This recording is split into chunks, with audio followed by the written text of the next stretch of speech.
Éric Fournier, vous faites signe que oui, vous êtes plus que d'accord. Le défi, c'est qu'il y a plus de 200 villes dans le monde qui se définissent comme des villes créatives. Et moi, je ne sais pas, je n'ai pas vu encore qu'est-ce qui distingue Montréal au niveau créativité. Il y a deux hypothèses que je peux partager sur ma lecture de ça. La première, c'est les universités. On pourra dire toutes sortes de choses sur les universités, le financement des universités, les carrés rouges, etc.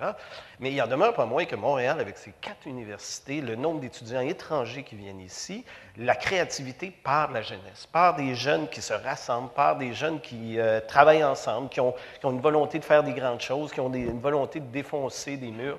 Et donc, les universités de Montréal sont, pour moi, le plus grand terreau de créativité qu'on peut avoir. Et il faut continuer à les aider, il faut continuer à travailler avec eux. Nous, chez Moment Factory, ce qui est super intéressant, c'est que les gens viennent étudier ici, découvrent un style de vie, une joie de vivre qui a fait bravo, qui a fait gagner, mettre Montréal dans les top 10 dans le monde. Mais surtout, ils ont le goût de rester et venir contribuer, ce qui crée des environnements créatifs extrêmement stimulants, multiculturels. La deuxième hypothèse, c'est celle des industries qui se parlent entre elles. Et on avait fait un travail avec l'équipe de la Ville de Montréal sur la notion de collaboration. C'est le fait que l'aéronautique va parler au monde du spectacle, etc., dans toutes sortes de domaines. Les sciences de la vie va parler au domaine du multimédia.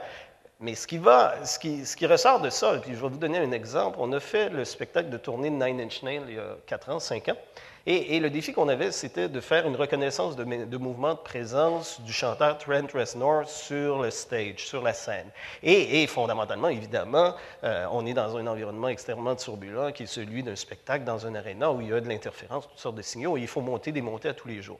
La solution qu'on a trouvée, on l'a trouvée dans le domaine de la défense. On ne l'a pas trouvée dans le domaine du spectacle. Et donc, c'est avec les réseaux qui sont ceux que Montréal peut entretenir à travers les réseaux alternatifs, les réseaux souterrains, qui font que les gens se parlent lors de cocktails de choses de leur domaine et partagent ces idées-là. Alors, pour moi, ces deux éléments-là font de Montréal sa distinction au niveau créatif. Et pour moi, il faut partir de là.